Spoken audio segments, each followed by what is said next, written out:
પ્રફુલભાઈ 9થી 10માં એટલે શિક્ષણ સહાયકમાં ગ્રાન્ટેડ શાળા સંચાલકો શિક્ષકોને હાજર કરવા માટે પૈસા માગે છે। 1 લાખ રૂપિયાથી લઈ અને 15 લાખની ડિમાન્ડ છે અને પૈસા ન આપો તો હાજર નહીં કરીએ અને એક વખત હાજર કરી દીધા અને પૈસા નહીં આપો તો પાછળથી પણ હેરાનગતિ કરશે। રાજ્ય સરકાર દ્વારા શિક્ષકોની ભરતી થઈ રહી છે, એમાં ગ્રાન્ટેડ અને સરકારી, આમ તો ગ્રાન્ટેડ એ પણ સરકારનો જ હિસ્સો છે અને એમનો પગાર સરકાર ચૂકવતી હોય, પરંતુ આપ કહો છો એ રીતે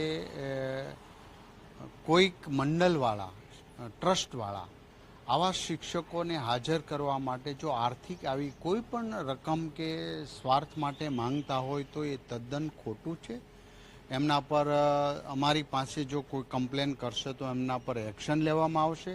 હું વિનંતી કરું છું કે અમારા ગુરુજનો, જે નવા ગુરુજનો શિક્ષક તરીકે જવાના છે, ઉત્સાહ હોય, એનો ઉમંગ હોય અને જો એની પાસેથી આવી પૈસાની નાણાકીય માંગણી કરતા હોય તો એમના ઉત્સાહ, ઉમંગ તૂટશે, એમની જે ભાવનાઓ શિક્ષણ પ્રત્યેની છે એમાં ઉણપ આવશે।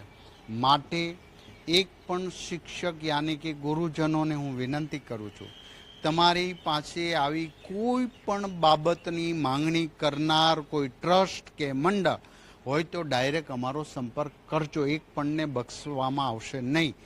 આ નિયુક્ત રાજ્ય સરકાર દ્વારા થાય છે, કોઈ મંડળ દ્વારા થતી નથી। માટે અથવા તો અમારા જિલ્લાના શિક્ષણના અધિકારીઓને મળે આવી એક પણ ફરિયાદ આવશે તો એ મંડળે ભોગવવું પડશે, આ ચલાવી લેવામાં આવશે નહીં। શિક્ષકો જે નવા નિયુક્ત કર્યા છે એ પણ એકદમ બિંદાસપણે, હિંમતપૂર્વક આમનો સામનો કરે અને ક્યાંય પણ આવી કમ્પ્લેન આવે તો અમે બેઠા છીએ ને 1 રૂપિયો કોઈને આપવાનો થતો નથી।